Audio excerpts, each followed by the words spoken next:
The front door of my house swung open with such force that the hinges groaned in protest. It was 2 p.m. on a regular Tuesday, and I was folding clean laundry in my bedroom when I heard Marcus's furious footsteps storming through the house like a hurricane. "Mom, where are you?" His voice echoed through the house with a rage I hadn't heard since he was a teenager. I left the shirts on the bed and stepped into the hallway. My son, at 42 years old, was standing in the living room, his face red and his fists clenched.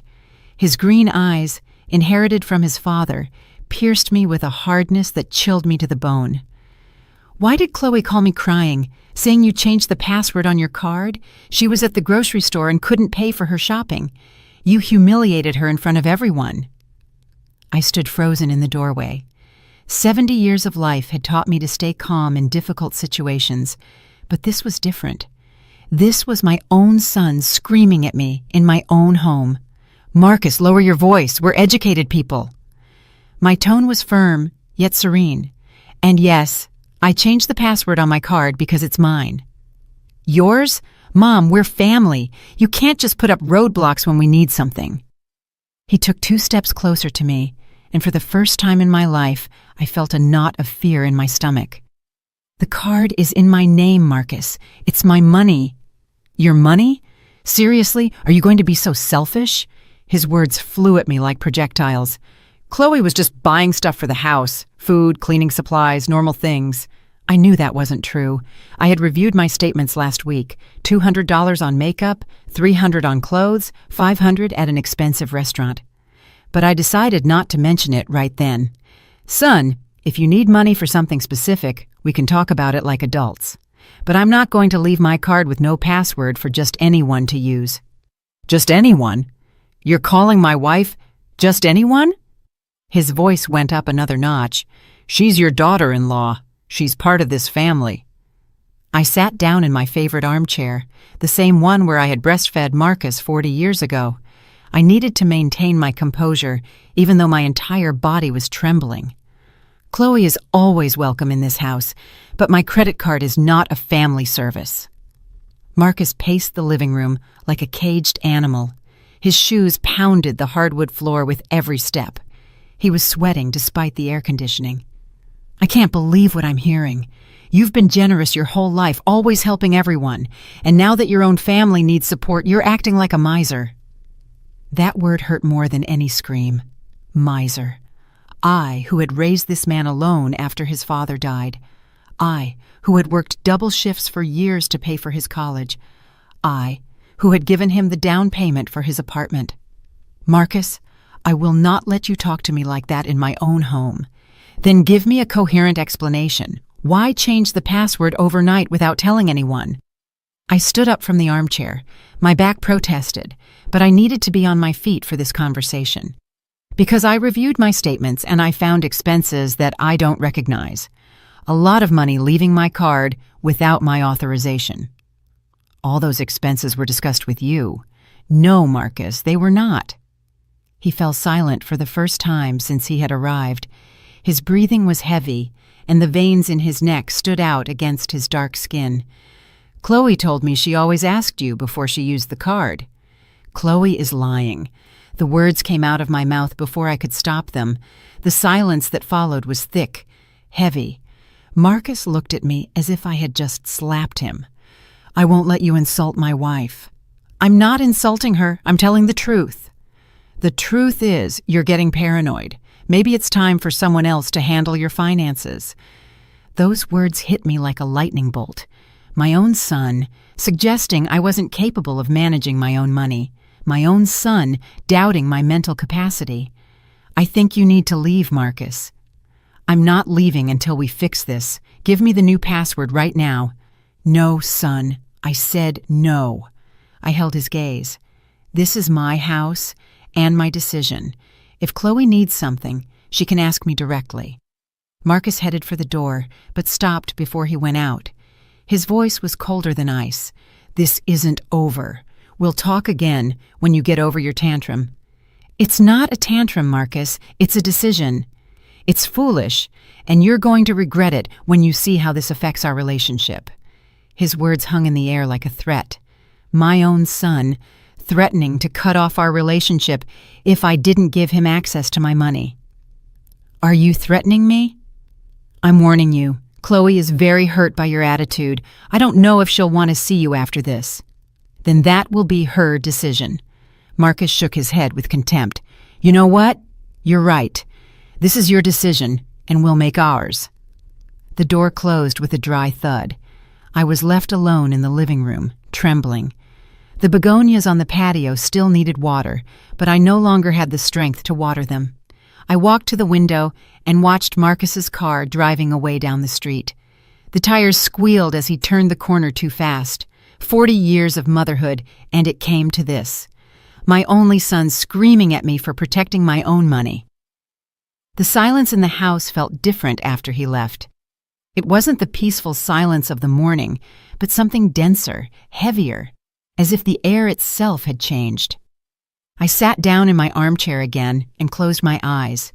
The conversation replayed in my mind like a broken record. Marcus's words, his tone, his fury, all for a password, all for protecting my own credit card. But in my heart of hearts, I knew this wasn't really about a password. It was about control. It was about boundaries. It was about the fact that for the first time in years, I had said no.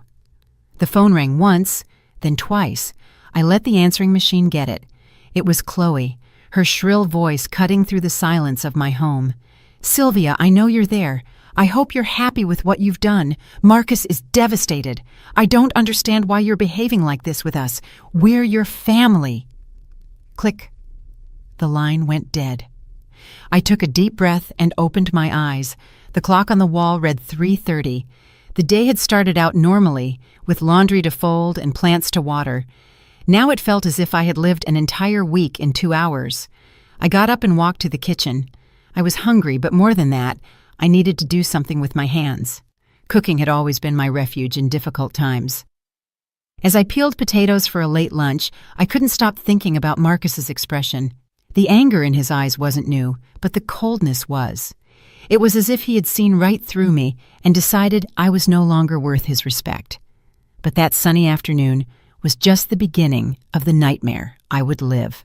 For 30 years, my routine had been my strength. I would get up at 6 in the morning, make coffee in the same coffee maker my husband had given me before he died, and check on the plants in the yard while the sun was just beginning to warm the tiles. It was an organized, predictable, safe life. After Robert's funeral, when Marcus was just 12 years old, I learned that structure was the only thing that kept us sane. Mealtimes, study times, bedtimes, clear rules and firm boundaries. That's how we'd raise a good man, I thought. My 2-story house had been our refuge for 40 years. Robert bought it when I was pregnant with Marcus, with a loan we paid off over 20 years. Every room had a story. Every corner held memories. The backyard where Marcus learned to walk, the kitchen where I prepared thousands of family meals, the living room where we celebrated every birthday. The neighbors knew me as the woman who always had time to help. When Ms. Carter got sick, I brought her food for 2 months. When the Perez family's son needed money for school, I lent them $500 without charging interest.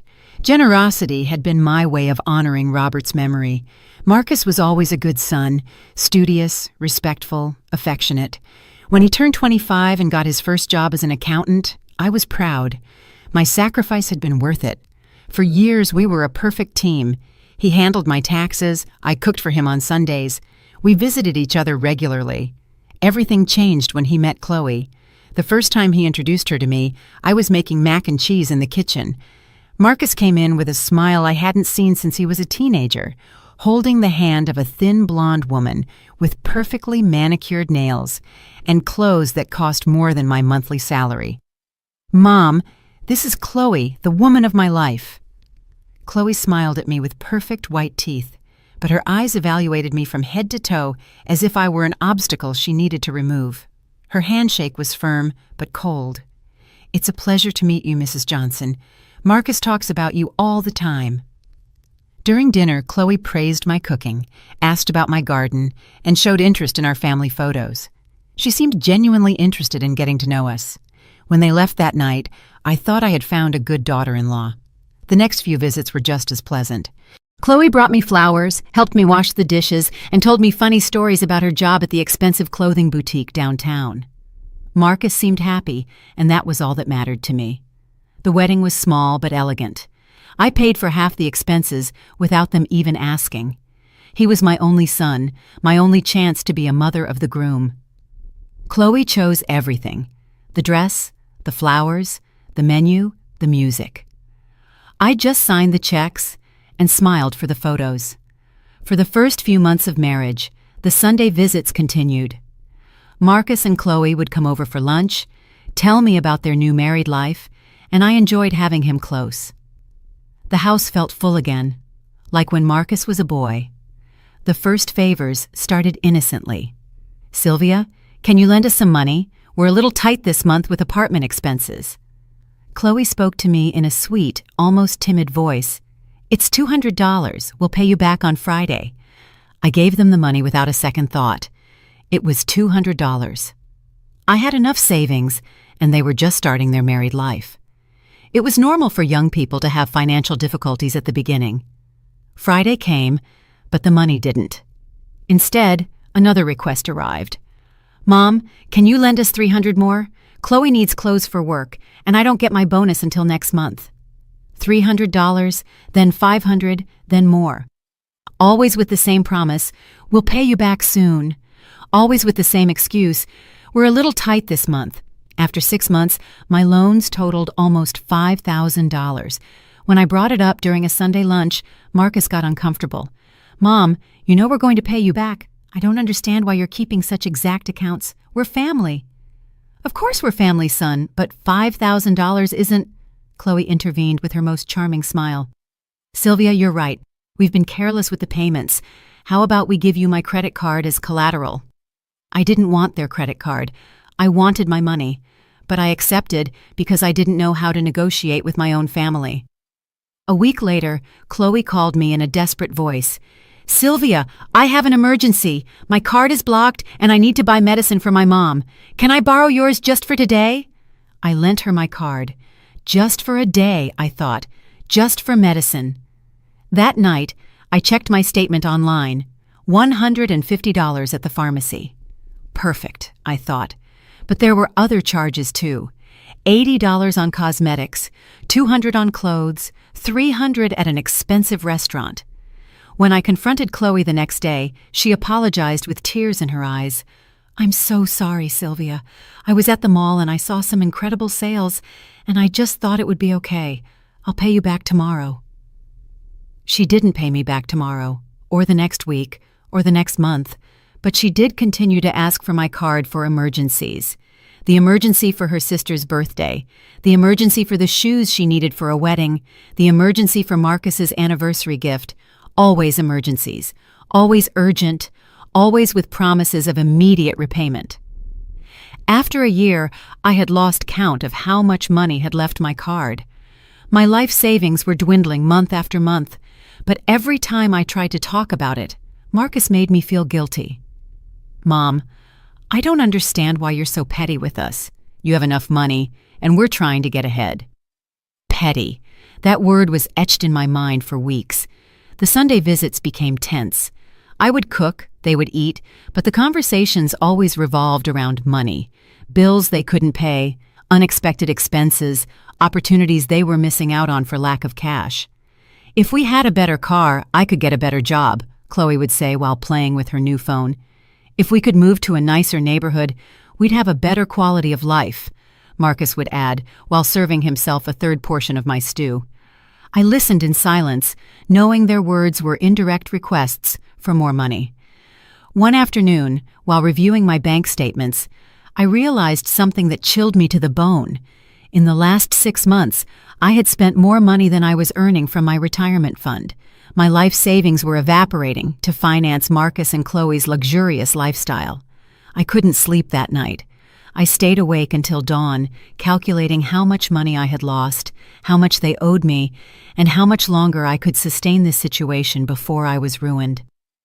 For the first time in 30 years, my morning routine did not bring me peace. The coffee tasted bitter, The plants seemed wilted, and the silence of my house felt like a sentence. Something had to change, but I didn't know how to confront my own family without destroying everything we had built together. The following months were a slow torture of small lies and big losses. Every week brought a new emergency. Every emergency required my card, and every use of my card turned into expenses I had not authorized. "Sylvia, I need your card to buy medicine for Marcus. He has an infection and needs expensive antibiotics," Chloe would tell me in a worried voice. An hour later, my phone would receive notifications of $400 in purchases at clothing stores. When I confronted her, she always had an explanation. "I forgot to mention I also needed new underwear. Mine are really old and Marcus complains." $400 on underwear. It was a special sale, 3 pieces for the price of 1. I couldn't pass up the opportunity. There was always a justification, always a reason why the extra expense was necessary, intelligent, or inevitable. And I, who had raised an honest son, was beginning to doubt my own perception. The Sunday visits became financial review sessions. Chloe would arrive with a mental list of future expenses that required my support. "Marcus's cousin is getting married next month. We need new clothes for the wedding." Marcus's cousin. I knew my son better than anyone. He was an only child. His first cousin is like a sister to him. Marcus would nod without looking up from his plate. His silence had become complicit. "I need $500 for a dress and shoes," Chloe continued. "I can't show up looking shabby. His family is very elegant." $500 for a cousin's wedding I didn't know, to impress people I didn't care about.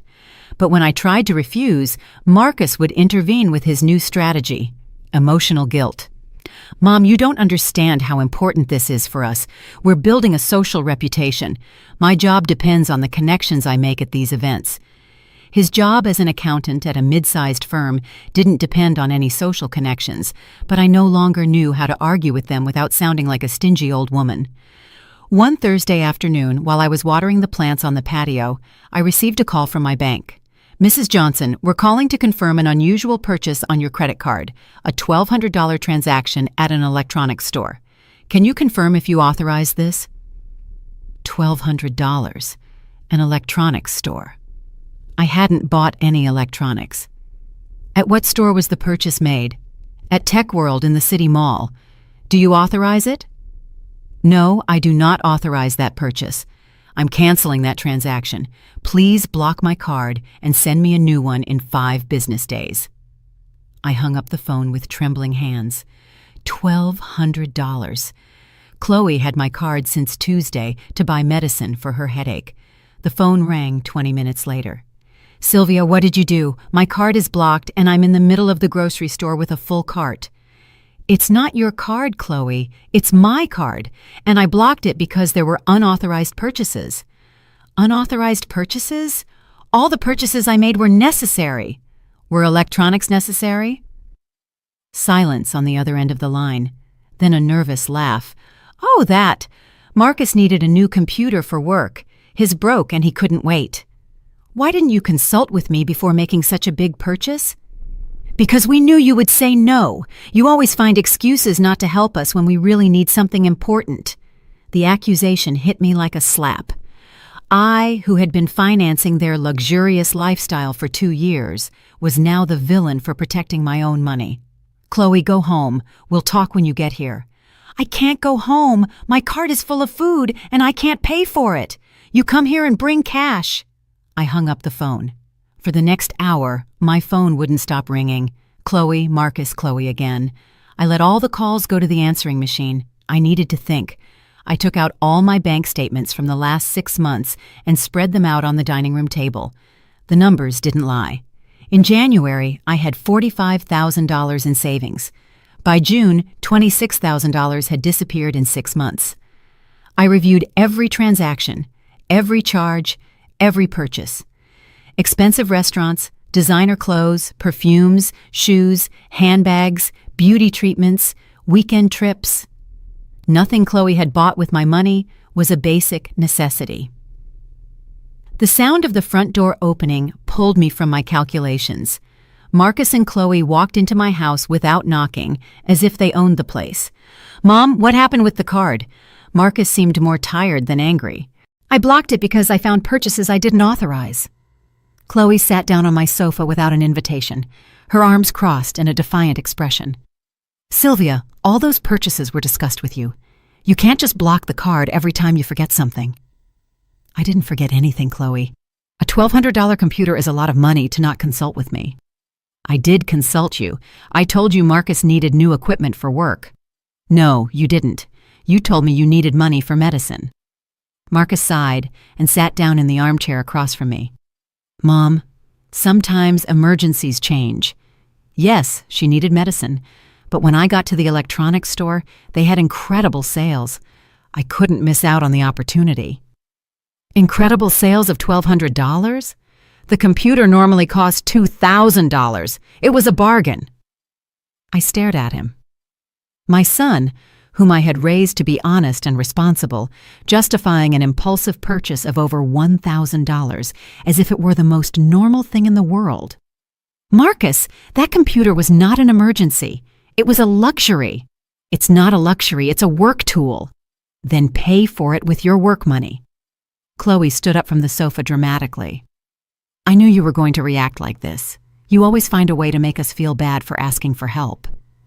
"I'm not making you feel bad. I just want you to respect my money.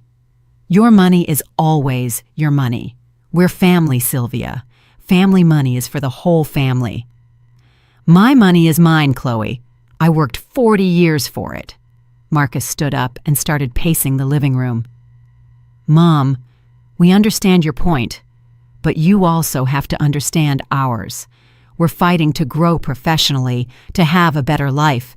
Your support is fundamental for us." "I've supported you for 2 years, Marcus. I've spent more than $25,000 on you." $25,000? Chloe sounded offended. "We haven't spent that much." I pointed to the papers spread on the table. "The statements are right here. See for yourself." Neither of them came to the table. Neither of them wanted to see the real numbers. "The point is," Marcus continued, "that we need to know we can count on you. Blocking the card without warning puts us in humiliating situations." "Humiliating?" "Yes, Mom, humiliating.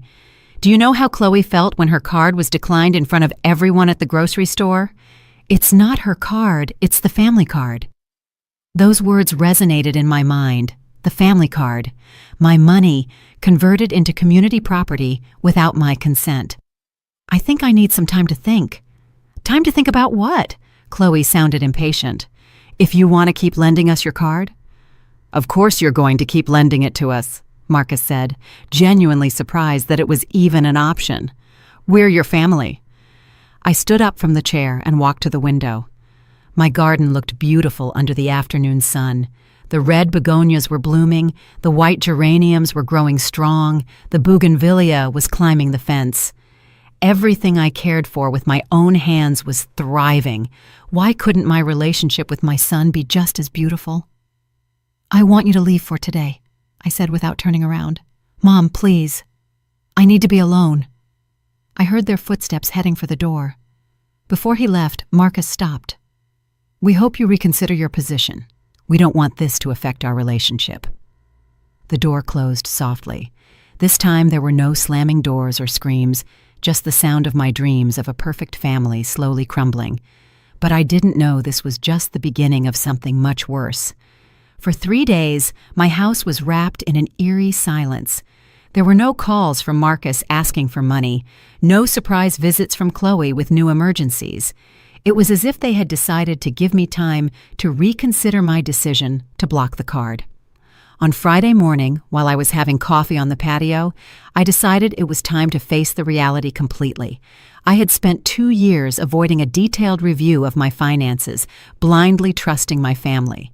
It was time to see the real damage. I sat down at my computer and opened my online bank account. The number on the screen hit me like a punch to the stomach. 2 years ago, I had $45,000. Over $25,000 had disappeared. I printed every statement from the last 24 months. The printer worked for 20 minutes, spitting out page after page full of numbers that told the story of my own naivety.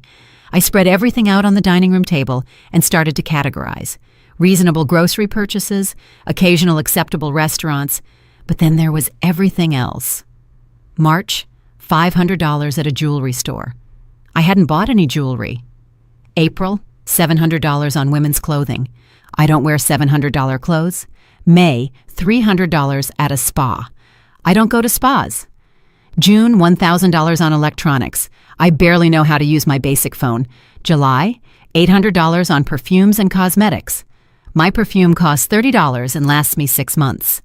The list went on, page after page. Every month had purchases I didn't remember authorizing, expenses on things I would never use, money spent in places I had never been. I took out my phone book and dialed my bank's number. "Good morning, Mrs. Johnson. How can I help you?" "I need detailed information on all my credit card transactions over the last 2 years. Can you send me a complete report?" "Of course. Is there a specific problem with your account?" "There are transactions I don't recognize." "I understand. We'll send you the full report by certified mail within 3 business days. I also recommend you check if anyone else has access to your card."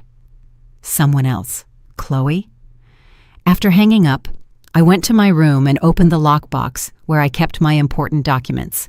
My passport, the house deeds, insurance policies, and there at the bottom, something that chilled me to the bone, a copy of my credit card. I picked it up with trembling hands. It was a clear photocopy of both sides of my card, including the 3-digit security number on the back. In the bottom corner was a note written in Chloe's handwriting, "For emergencies, C."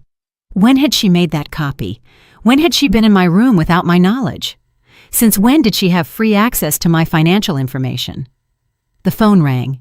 It was Chloe. "Sylvia, how are you? I've missed you these past few days." Her voice was sweet, like in the first few months after the wedding. It was the voice she used when she wanted something. "I'm fine, Chloe. Good to hear from you." "Hey, I have a tiny question. Do you remember your card's security number? I want to buy something online, and I don't have the card with me." The world stopped. She had a copy of my card, and now she was asking for the security code as if it were nothing, as if it were the most natural thing in the world. "Where is my card, Chloe?" "I have it, of course, like always. Didn't you give it to me to hold on to a few months ago for emergencies?" I didn't remember giving her my card permanently.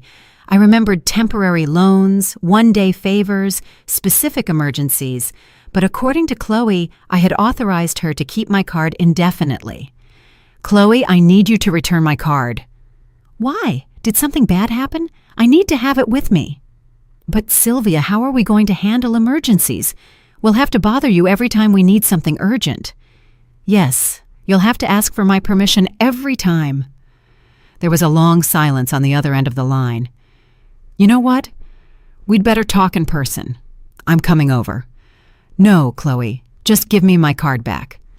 "I'm coming over," she repeated, and hung up. 20 minutes later, I heard Marcus's car parking in front of my house. This time they didn't come screaming. They rang the doorbell like normal visitors. I opened the door and found Chloe alone, smiling as if nothing had happened. "Hi, Sylvia. Can I come in?" I let her in, even though every instinct told me not to. She sat on the sofa and took my credit card out of her purse. "Here's your card, but before I give it back, I think we need to talk." She placed it on the coffee table, but didn't push it toward me. "Talk about what? About why you suddenly don't trust us?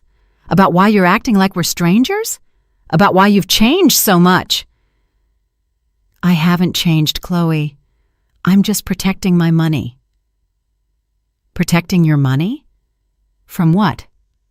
From us? From your own family?" She stood up and started walking around my living room, touching the photo frames, adjusting the sofa cushions as if it were her own home. "Sylvia, you know Marcus and I love you very much. You know we would never do anything to hurt you, but lately it seems like you see us as enemies." "I don't see you as enemies. I just want to know exactly how my money is being spent." "Exactly." She turned to me with a wounded expression. "Don't you trust my judgment? After 2 years of being married to your son, you still think I'm a stranger. You're not a stranger, Chloe, but my money is still mine. She sat down again, closer to me this time. Look, Sylvia, I understand you feel uncomfortable. It's natural. When a woman reaches a certain age, it's normal for her to become more cautious with money.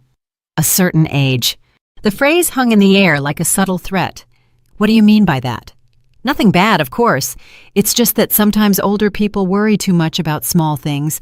They get a little paranoid. Paranoid. The same word Marcus had used. Paranoid for wanting to control my own credit card. Paranoid for thinking your family is stealing from you. The words came out of her mouth so naturally that it took me a moment to process them. Stealing. She had used the word stealing. Who said anything about stealing? You did, Sylvia, with your actions. Blocking the card, asking for detailed reports, treating us like criminals. What is that if not accusing us of theft? I stood up from the sofa. I needed physical distance from this conversation. Chloe, I just want my card back. Of course, here it is. She finally pushed the card toward me. I took it and put it in my blouse pocket. But Sylvia, she continued in a soft voice, I hope you understand that this is going to make things more complicated for everyone. Every time we have an emergency, we'll have to bother you. Every time we need something urgent, you'll have to go out of your way to help us. That's fine, I can handle that. Are you sure? Because sometimes emergencies happen at odd hours. Sometimes we need things when you're asleep or when you can't leave the house. Was she threatening me or just outlining practical scenarios? We'll handle each situation as it comes. Chloe nodded slowly. Okay, if that's what you want. She stood up to leave. I just hope you don't regret it when you see how complicated everything is going to get. I walked her to the door. Before she went out, she turned back to me.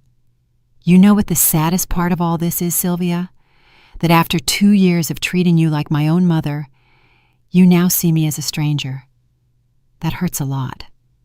Her eyes filled with tears. For a moment, I almost felt guilty. Almost. I don't see you as a stranger, Chloe.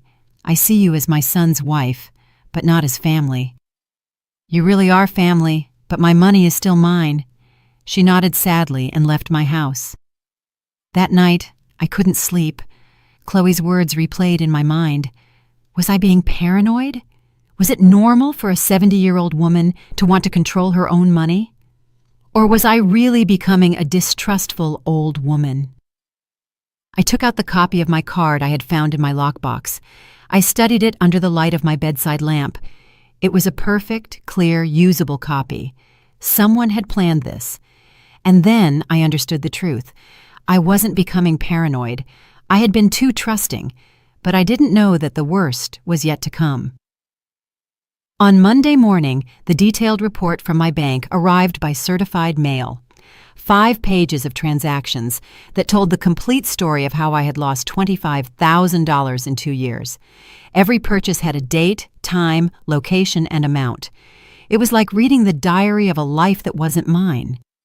I sat at the dining room table with a cup of coffee and began to study each line. What I found took my breath away. There were transactions at times when I was sleeping, purchases at stores I'd never been to, expenses in cities I'd never visited, and most disturbingly, cash withdrawals from ATMs at 3 in the morning. How had someone withdrawn money at 3 in the morning if I was in my bed? I dialed Marcus's number. I needed an explanation before my mind created theories I didn't want to contemplate. Hello, Mom. How are you? Marcus, I need to ask you something important. Sure. What's up? My card has been used when I wasn't there. There was a long pause. What exactly do you mean? I mean using it without my knowledge when I was at home. Mom, you gave us permission to use the card for emergencies. Sometimes emergencies don't wait for convenient hours. Money was taken from ATMs at 3 in the morning. Oh, that was one time we needed cash urgently for a taxi after dinner. We were out late and didn't have any on us. One time. The report said it was 6 times in the last 3 months. Mom, I'm not going to keep a detailed log of every emergency to report back to you like we're children. His tone had become defensive, impatient. Marcus, It's 6 withdrawals of $300 each, $1,800 in cash. And they were all for legitimate expenses. I don't understand why you're suddenly treating us like criminals." "I'm not treating you like criminals. I just want to understand how my money was spent." "You know what, Mom? I think we need a serious conversation. Chloe and I are coming over." "Marcus, The line went dead before I could finish. I was left holding the phone, my stomach churning. I didn't want another confrontation, but I knew it was inevitable. While I waited for them to arrive, I continued to review the report. I found something that made me feel physically sick. 2 simultaneous transactions in different places. A purchase at an expensive restaurant at the same time as a purchase at a clothing store 12 miles away. It was impossible for a single person to have made those 2 purchases at the same time, which meant they had made additional copies of my card. 40 minutes later, Marcus and Chloe walked into my house. This time, they didn't ring the doorbell. They used the key I had given them for emergencies years ago. "Mom, we have to talk," Marcus said before sitting down. Chloe looked different, less conciliatory, more determined. She sat across from me with her arms crossed. "Sylvia, this is getting out of control," she began. "Your suspicions, your accusations, your obsessive review of every expense, it's not normal." "It's not normal to want to know how my own money is being spent? It's not normal to treat your family like they're scammers," Marcus interjected. I put the bank report on the table. "Explain this to me. 2 purchases at the same time in different places." Marcus took the sheets and quickly reviewed them. "What purchases?" "Friday, April 15th, a $200 purchase at the Grand Table restaurant at 8 in the evening. At the same time, a $300 purchase at Elegance Boutique." Chloe and Marcus exchanged a quick look. "Oh, that," Chloe said naturally. "I was at the restaurant and Marcus was buying me a surprise gift at the boutique. We used both cards at the same time so I wouldn't find out about the surprise." "Both cards?" "Your card and my card," Marcus explained. "But my card got blocked that day, so I had to use yours for the gift too." The explanation sounded rehearsed, too perfect, but I had no way to prove they were lying. "How many copies of my card exist?" "Copies?" Chloe seemed genuinely confused. "What copies?" I took out the photocopy I had found in my lockbox. "This copy, with your handwriting on it." Chloe took it and studied it as if she were seeing it for the first time. "Oh yeah, I made this copy months ago so I'd have the numbers in case I lost the original card in an emergency. Is that wrong? Did you make more copies?" "No, of course not. Why would I?" "To make simultaneous purchases in different places." Marcus stood up from his chair. "Mom, stop! We can't take these accusations anymore." "They're not accusations, Marcus. They're legitimate questions about my own money. They're accusations of fraud. You're accusing us of stealing." "I just want explanations." Chloe stood up as well and approached me. "Sylvia, do you know how much this hurts us? Do you know how it feels for your own mother-in-law to think you're a thief?" Her eyes filled with tears, but this time they didn't move me. "I just want the truth." "The truth is you're getting paranoid," Marcus yelled. "The truth is that every time we need your help, you make us feel like criminals."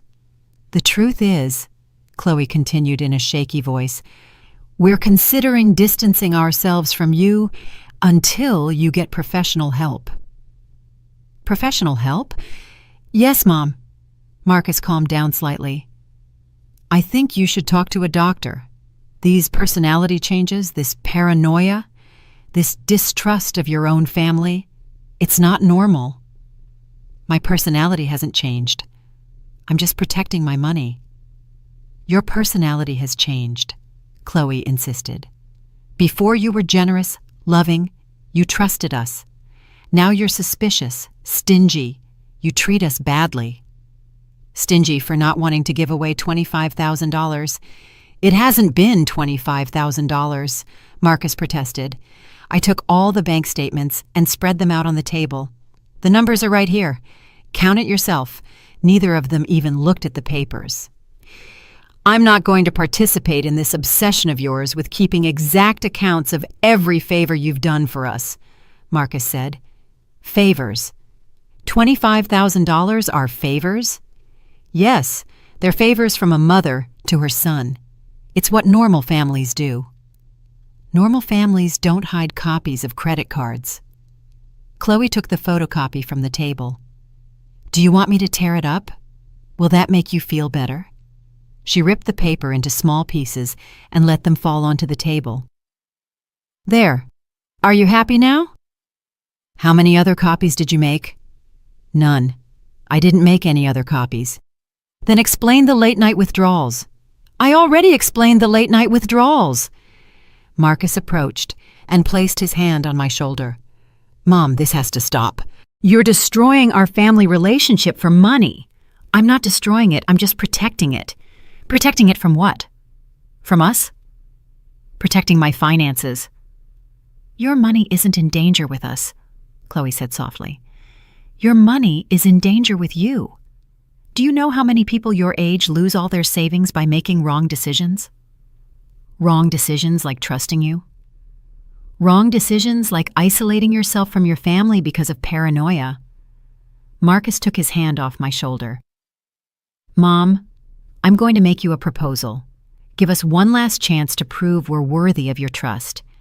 Give us access to your card for one more month.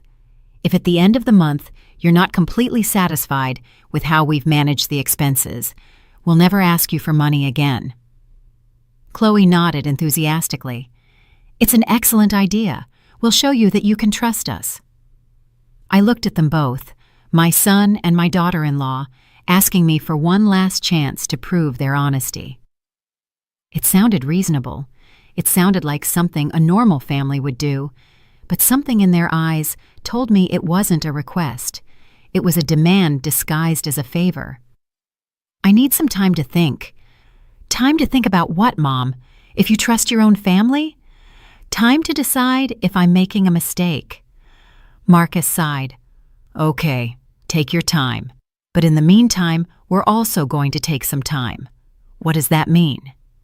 It means that until you decide to trust us again, we're going to keep our distance. We don't want to keep feeling like criminals with every visit. They headed for the door. Before leaving, Chloe turned around. I hope that when you reconsider all this, you realize that we are the only thing you have. Without family, money is worthless. The door closed behind them, and I was left alone with the papers scattered on the table and the weight of a decision I didn't know how to make. Was I a paranoid mother destroying her family relationship for money? Or was I an older woman being manipulated by her own family? I didn't know which of the two possibilities scared me more. For a week, I didn't hear from Marcus or Chloe. The silence felt strange after 2 years of constant calls asking for money, surprise visits, and urgent emergencies that required my credit card. For the first time in a long time, my phone didn't ring every day. At first, the silence was a relief. I could water my plants without interruptions, read my book in peace, cook for myself without worrying about preparing extra portions. But after 5 days, it began to feel like a punishment. Was this what they wanted? To isolate me until I gave in to their demands? On Saturday morning, while I was organizing my closet, I found something that made me stop. At the bottom of the last drawer, wrapped in an old handkerchief, was the pearl necklace Robert had given me for our 10th anniversary. I hadn't worn it in years. I took it out and held it up to the light. The pearls were still beautiful, perfect, intact after so many years. I remembered the night Robert put it on me for the first time, his hands trembling slightly as he struggled with the clasp. For the strongest woman I know, he had told me, so you never forget your worth. My worth. When had I started to doubt it? I decided to put on the necklace and leave the house. I needed fresh air. I needed to see people. I needed to remember that a world existed beyond this situation with Marcus and Chloe. I went to the downtown farmers market, where I had bought vegetables for 20 years. Mr. Garcia, the owner of the fruit stand, greeted me with his usual wrinkled smile. Mrs. Johnson, it's so good to see you. How have you been? I've been okay, Mr. Garcia. A little worried lately, but I'm okay. Worried about what? Your health? Your family? He nodded with understanding. Families can be complicated. I have 5 kids, and each one gives me a different headache. Did you ever feel that your kids saw you only as a source of money?" Mr. Garcia stopped arranging the oranges and looked at me directly. "Mrs. Johnson, are you going through something like that? I don't know if I'm exaggerating or if it's really happening. Do you want some advice from someone who has lived 75 years?" I nodded. When your own instincts tell you something isn't right, listen to them. A mother's instincts never lie. His words stayed with me the whole way back home. A mother's instincts never lie. That afternoon, while I was watering the begonias, my phone rang. It was Marcus. "Hello, Mom. How are you?" "Hello, son. I'm fine. And you?" "We've been thinking a lot. Chloe and I discussed the whole situation and came to a conclusion." "What conclusion?" "That maybe you're right to want more control over your money, that maybe we've been too casual about the financial thing." I was surprised.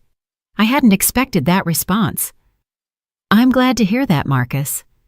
So we want to propose something different. Instead of using your card, we want you to give us a fixed amount every month, like an allowance. That way you'll know exactly how much you're giving us, and we'll know what we can count on." "An allowance?" "Yes, an amount that you consider reasonable for our expenses. We were thinking maybe $1,500 a month?" $1,500 a month. $18,000 a year for expenses they considered necessary. "Marcus, $1,500 is a lot of money. It's less than we've spent on average these past few months. We thought it would be a way to cut down on expenses and give you more control." "Why do you need $1,500 a month if you both work?" "Because we're trying to grow professionally. We need appropriate clothes for work. We need to maintain certain social standards. We need to invest in our future, and our salaries aren't enough for that. Mom, our salaries barely cover the apartment and basic food. Everything else requires additional help." "Then maybe you should reduce your expenses." There was a long pause. "Do you want us to live like we're poor?" "I want you to live within your means. Our means include having a mother who can help us grow. I don't understand why you suddenly want us to struggle on our own when you have the resources to make our lives easier." "Because they're not my lives, Marcus. They're your lives. We're family. My life and your life are connected." His tone had changed.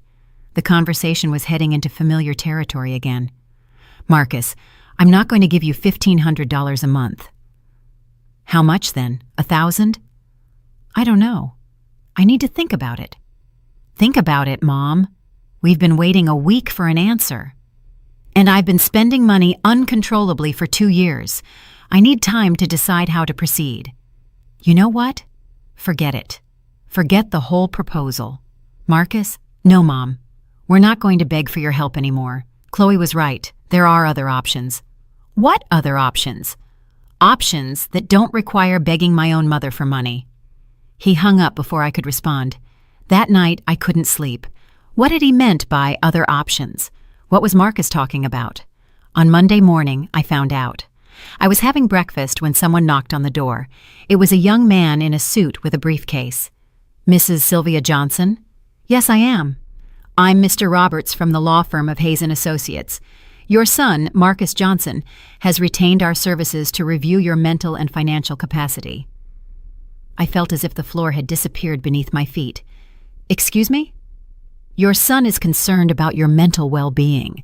According to him, you have shown signs of paranoia, confusion, and erratic decision-making. He is considering initiating a legal process to obtain guardianship over your finances." "Guardianship?" "Yes, ma'am. A process where a judge determines if you are capable of managing your own financial affairs, or if you need someone else to handle them for you." "Someone like my son?" "Exactly." I sat down in the armchair because my legs could no longer support me. "What do I need to do to defend myself?" "First, I recommend you hire a lawyer. Second, you should undergo medical examinations to prove your mental capacity. Third, you should gather evidence that you manage your finances responsibly. How much time do I have?" "If they decide to proceed formally, you will receive an official summons with 30 days to respond." The man left, leaving me alone with the realization that my own son was considering legally taking control of my money. My own son. That afternoon, I called my neighbor, Alma Davis. I had known her for 15 years, but we had never had an intimate friendship. Still, I needed to talk to someone, and she had always seemed like a sensible woman. "Alma, could you come over? I need some advice." "Of course, Sylvia. I'll be right there." When she arrived, I told her everything. The loans that became permanent, the credit card they never gave back, the unauthorized purchases, the threat of legal guardianship, everything.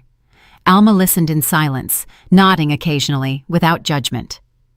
"You know what I think, Sylvia?" "What?" "I think your son and his wife are systematically manipulating you, and now that you're defending yourself, they're escalating to more aggressive tactics. You think I'm being manipulated? I'm sure of it. And I'm sure you're not the first older woman this has happened to." "What should I do?" "Fight with every legal tool you have. Don't let them take your money or your dignity." "What if I lose my son in the process?" Alma took my hands. "Sylvia, you already lost your son, the Marcus you raised, the one who respected you, the one who was grateful for your sacrifices. That Marcus no longer exists. What you have now is a stranger who wants your money and is willing to have you declared incompetent to get it."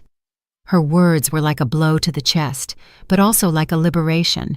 She was right. My son was already gone. "Do you know a good lawyer?" "I know the best lawyer in the city for these cases. His name is Vincent Harris. He specializes in defending older adults against family financial abuse." Vincent Harris. The name was etched in my mind. "Can you give me his number?" "I'll do you one better. I'll go with you to his office tomorrow." That night, for the first time in weeks, I slept soundly, not because my problems had disappeared, but because I had finally decided to fight. My son had chosen money over me. Now I was going to choose my dignity over him. On Tuesday morning, Alma accompanied me to the law office downtown. Vincent Harris turned out to be a man in his 60s, with gray hair, intelligent eyes, and a calm way of speaking that immediately made me feel confident. "Mrs. Johnson, tell me exactly what has been happening," he said as he took notes in a yellow pad. I recounted everything from the beginning: the loans that were never repaid, the credit card used without my knowledge, the unauthorized copies, the late-night withdrawals, and finally, the threat of legal guardianship. "Do you have documentation of all these transactions?" "I have all the bank statements and the detailed report I requested last week." "Excellent. Did you ever sign a document giving your son or his wife permanent authorization to use your card?" "Never." "Did you ever authorize them to make copies of your card?" "Never." Vincent stopped writing and looked at me directly. "Mrs. Johnson, what you're describing is family financial abuse. It's a crime, and we also have civil options to recover your money." "How common is this?" "More common than people think. The most frequent victims are older women with savings who trust family members who gradually appropriate their resources." "How will we proceed?" "First, we'll protect you from the guardianship lawsuit. Second, we'll fully document the financial abuse. Third, we'll recover your money. And fourth, we'll make sure this doesn't happen again." I felt relieved for the first time in months. I finally had someone on my side who understood the situation. "How much will all this cost?" "My fees are $3,000, but I consider that an investment to recover $25,000. I signed the contract that same day. Over the next week, Vincent and his team worked meticulously. They requested security camera footage from the stores where my card had been used. They tracked the IP addresses of the online purchases and documented every unauthorized transaction. What they found was worse than I had imagined. "Mrs. Johnson," Vincent told me during our second meeting, "not only did they use your card without authorization, they also created fake credit accounts using your personal information." "Fake credit accounts?" "Yes. 3 additional credit cards, all in your name but sent to your son's address. The statements show they've accumulated almost $15,000 in additional debt." $15,000 in debt I didn't know existed. My heart raced. How was that possible? They had access to all your personal information, your social security number, date of birth, bank information. With that data, it's relatively easy to apply for credit online. This means I owe that money. Not necessarily. We're going to dispute all those accounts as identity fraud, but we need to act fast. That afternoon, Vincent accompanied me to file fraud reports with the 3 credit agencies. We also filed a criminal complaint for identity theft and financial abuse. What will happen now? Your son will receive a notification that you are disputing the debts and have filed criminal charges. They will probably contact you to try to reach an agreement.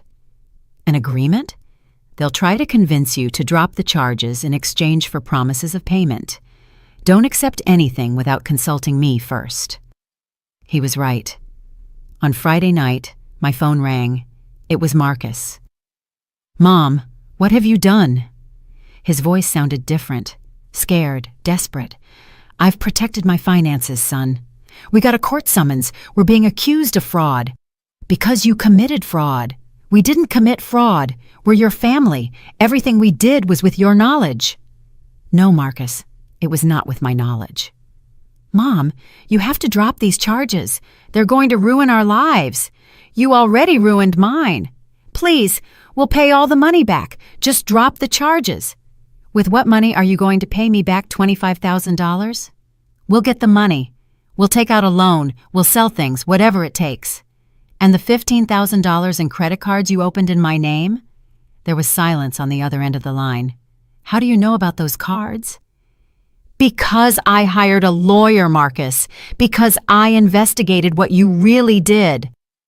"Mom, those cards were for real emergencies. Chloe needed expensive medical treatments." "Medical treatments at clothing stores and expensive restaurants?" "Not all the purchases were frivolous. All the purchases were fraud." Marcus started to cry. It was the first time I had heard him cry since he was a child. "Mom, please, we're your family. You can't destroy us for money." "You already destroyed me for money." "We'll pay everything back. Just give me one chance." "You've already had 2 years of chances. One more chance, please." "No, Marcus." "Then this is war." His voice changed completely. The tears turned into coldness. "War. If you don't drop the charges, we're going to proceed with the guardianship lawsuit. We're going to prove that you're losing your mental capacity. We're going to get witnesses who say you've been behaving erratically." "What witnesses?" "Neighbors, shopkeepers, people who have noticed your paranoid behavior." "My behavior isn't paranoid, it's defensive." "A judge will decide that." He hung up the phone. The next day, the real war began. First came the calls. Marcus, Chloe, unknown numbers, all leaving messages on my answering machine, some pleading, others threatening, all trying to convince me to drop the charges. Then the visits began. Marcus would show up at different times of the day, knocking insistently, yelling from the street that he just wanted to talk. Chloe sent her friends to knock on my door with invented pretexts. One afternoon, while I was watering the plants on the patio, I heard voices on the street. 3 women I didn't know were standing in front of my house talking loudly. "That's the house of the lady who's accusing her own son of stealing. How embarrassing. Sometimes kids have financial problems and need help. At that age, it's normal for them to become distrustful. My grandmother also got like that before she..." She didn't finish the sentence, but the message was clear. They were spreading rumors about my mental state. I called Vincent. "They're doing exactly what I expected," he told me. "They're trying to create a narrative that you're mentally incompetent. It's a common tactic in these cases." "What should we do?" "Document everything, record the conversations, take photos of the unwanted visits, keep a log of all the harassment. We're going to use it against them." That night, someone keyed my car. 2 words in red spray paint, "Crazy miser." The message was clear. While I fought legally, they would fight psychologically. I called Alma to tell her what was happening. "Sylvia, you can't stay in that house alone. Come stay with me until this is resolved." "I'm not going to let them run me out of my own home." "Then I'll stay with you. That night, Alma slept on my sofa. Her presence calmed me, but it also saddened me. At 70 years old, I needed protection against my own family. At 3 a.m, my phone rang. I answered, thinking it might be an emergency. "I hope you're happy," Chloe's voice said, distorted as if she were speaking through a handkerchief. "I hope you're happy destroying a family for dirty money." "Dirty money? The money your husband made from illegal business? You think we don't know where your savings really came from?" "What are you saying?" "Ask the people in the neighborhood what kind of man your husband was. Ask them what they thought of his late-night business." She hung up before I could respond. Robert had been an accountant. He had worked at the same office for 20 years. He hadn't had any late-night business or dirty money, but now I understood how far they were willing to go to destroy my reputation. They were attacking the memory of my deceased husband. "Alma," I whispered in the darkness, "I think this is going to get worse before it gets better." "I know," she replied from the sofa, "but we're going to stand together." For the first time in months, I didn't feel completely alone. I had Alma, I had Vincent, and I had the truth on my side, but I didn't know if that would be enough against the desperation of people who had lost access to my money and were willing to do anything to get it back. The court hearing was scheduled for a Tuesday in March. For the 2 weeks leading up to it, Vincent and his team worked tirelessly to prepare my defense. There were documents, testimonies, forensic evidence of the fraudulent purchases, and something that surprised me, other victims. "Mrs. Johnson, your case has opened a broader investigation," Vincent explained in his office. "We've found 3 similar cases in the last 2 years. Families using the same tactics, gradual financial abuse, followed by guardianship lawsuits when the victim defends herself. Your courage in reporting this is helping other people." On the day of the hearing, I arrived at the courthouse accompanied by Vincent and Alma. In the courtroom, Marcus and Chloe were waiting with their lawyer, a young man in an expensive suit who wouldn't stop reviewing documents. When our eyes met, Marcus immediately looked away. Chloe looked at me with a coldness that made me tremble. The judge, a man in his 50s with a serious expression, reviewed all the documents before beginning. The hearing lasted 3 hours. Vincent meticulously presented all the evidence: the $25,000 in unauthorized purchases, the 3 credit cards opened fraudulently, the late-night cash withdrawals, the unauthorized copies of my card. Every transaction was documented with a date, time, location, and amount. Marcus's lawyer tried to argue that everything had been verbally authorized, that I had given permission to use my financial information, that my lawsuit was the result of age-related mental confusion. He presented as evidence testimonies from 2 people who had supposedly noticed changes in my behavior, but Vincent had prepared a devastating surprise. He had obtained security camera recordings from several stores where my card had been used. The images clearly showed Chloe using my card while I was supposedly at home. He also had phone records that showed that during some of those purchases, I had been talking on the phone from my home landline, which made it impossible for me to have been present at the stores. The most compelling evidence was the testimony of my family doctor, Dr. Paul Rodriguez, who had been my doctor for 15 years. He testified that my medical and neurological exams over the last 2 years showed a completely normal mental capacity for my age, with no signs of cognitive decline, dementia, or any condition that could affect my ability to make financial decisions. When the judge asked me to testify, I stood up with trembling legs, but with a firm voice. I explained how it had all started with small loans that were never repaid, how they had gradually taken control of my credit card, how they had made copies without my authorization, and how when I finally tried to protect my finances, they threatened to take legal control of my money.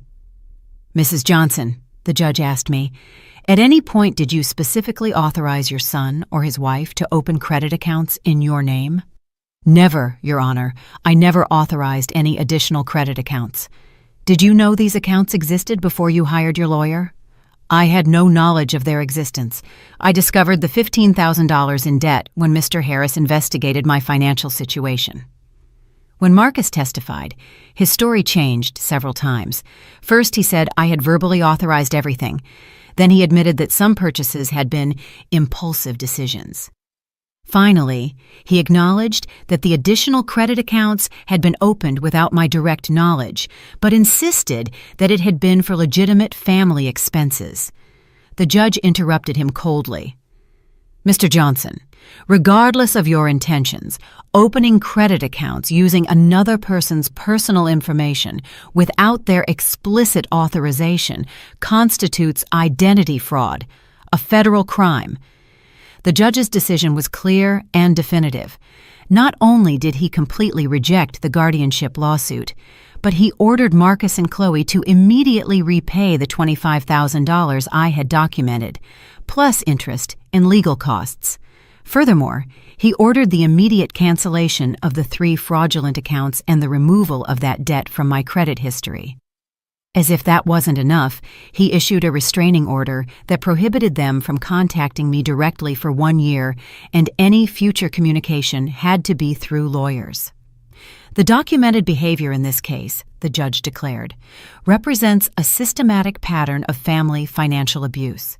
The evidence clearly demonstrates that Mrs. Johnson is completely mentally competent and that her actions to protect her finances were appropriate and necessary. The guardianship lawsuit not only lacks merit, but it appears to have been filed as a tactic of intimidation to maintain unauthorized access to the plaintiff's financial resources. When we left the courtroom, Vincent explained that the process of recovering the money could take a few months, but that the court order legally obligated them to begin payments immediately. If they didn't comply, they would face additional charges for contempt of court. That night, in the tranquility of my home, I sat in my favorite armchair with a cup of tea and looked out the window at my garden. The red begonias were blooming beautifully. The white geraniums were growing strong. Everything I had cared for with love was still thriving.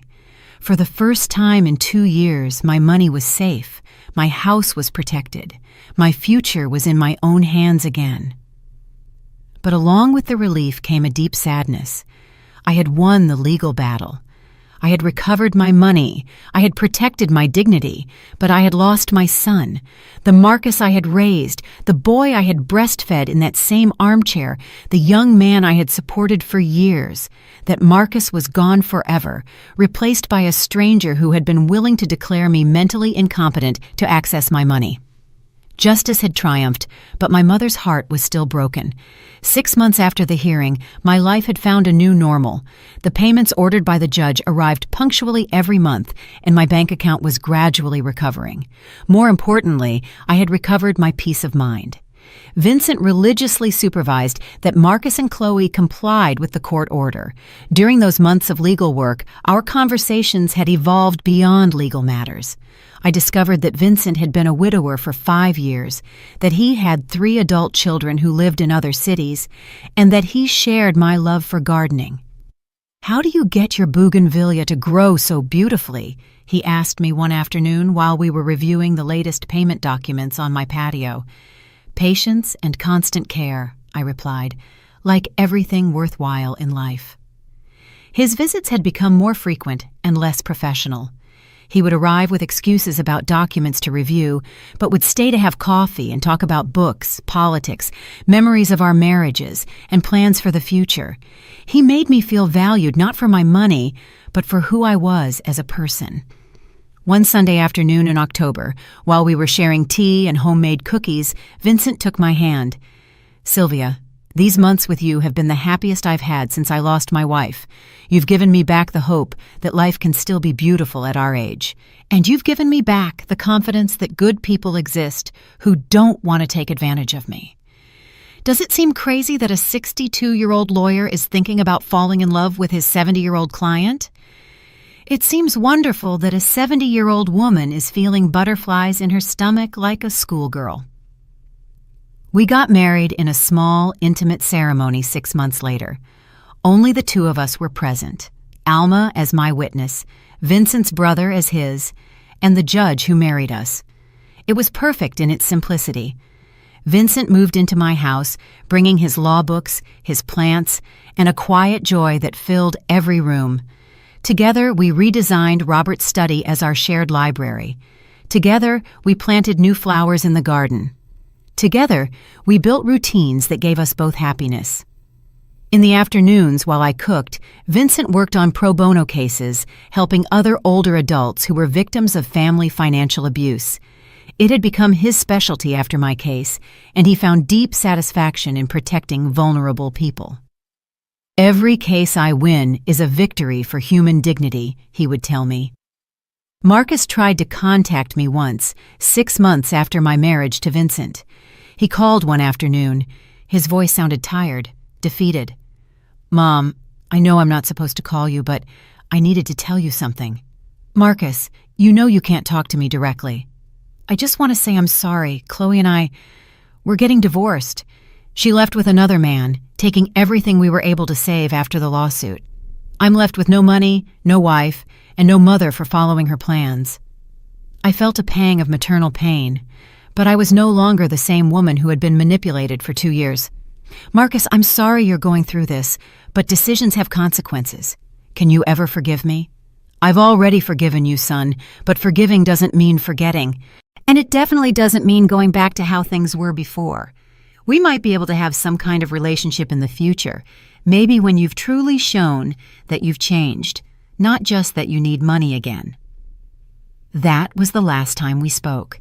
I heard from other people that Marcus had moved to another city, that he had gotten a modest job, that he was trying to rebuild his life from scratch.